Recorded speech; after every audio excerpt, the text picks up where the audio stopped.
Hello, this is Serena Sampath. భయంతో మనం చేసే కొన్ని పొరపాట్లను మీరెప్పుడైనా ఆలోచించారా? భయంతో మనం అబద్ధాలాడేస్తాం. భయంతో మనం తొందరపాటు నిర్ణయాలు తీసుకుంటాం. భయంతో మనం చావు పరిష్కారం అనుకుంటాం. కానీ ఎప్పుడూ అనిపించలేదా, అబద్ధాలాడి ఎవరిని సంతోషపెడతాం? తొందరపాటు నిర్ణయాలతో నష్టం కలుగుతుందా, లాభం కలుగుతుందా? చావు తరువాత సరిచేసుకునే అవకాశం ఉంటుందా?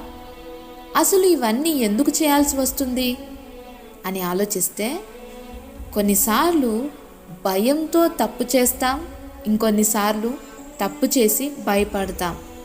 ఏదేమైనా కప్పిపుచ్చడానికి లేక కవర్ చేయడానికి అబద్ధాలాడతాం. మనలోని ఆవేశం వల్ల భయంతో తొందరపాటు నిర్ణయాలు తీసుకుంటాం. చాతగానితనం వల్ల కలిగే భయంతో చావాలనుకుంటాం. నన్ను చెప్పనివ్వండి, అబద్ధాల వల్ల ఎవరినో సంతోషపెట్టడం కాదు, కానీ మిమ్మల్ని మీరే మోసపుచ్చుకుంటున్నారు.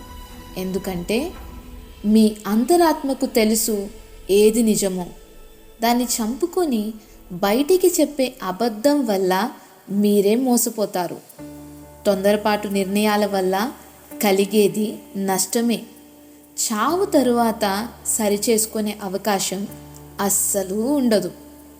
మీరు తెలివైన వారు గనుక ఈ విషయం మీతో చెప్తున్నాను, వినండి. వ్యక్తులు, వ్యక్తిత్వాలు వేరైనప్పటికీ మనుషులందరిలో దేవుడు ప్రాణాన్ని, జ్ఞానాన్ని, శక్తిని ఉంచాడు. వీటిని వినియోగించే సామాన్యులు సైతం అద్భుతాలు చేసి చరిత్ర సృష్టించారు. సో ఇది అంతం కాదు, ఆరంభం మాత్రమే.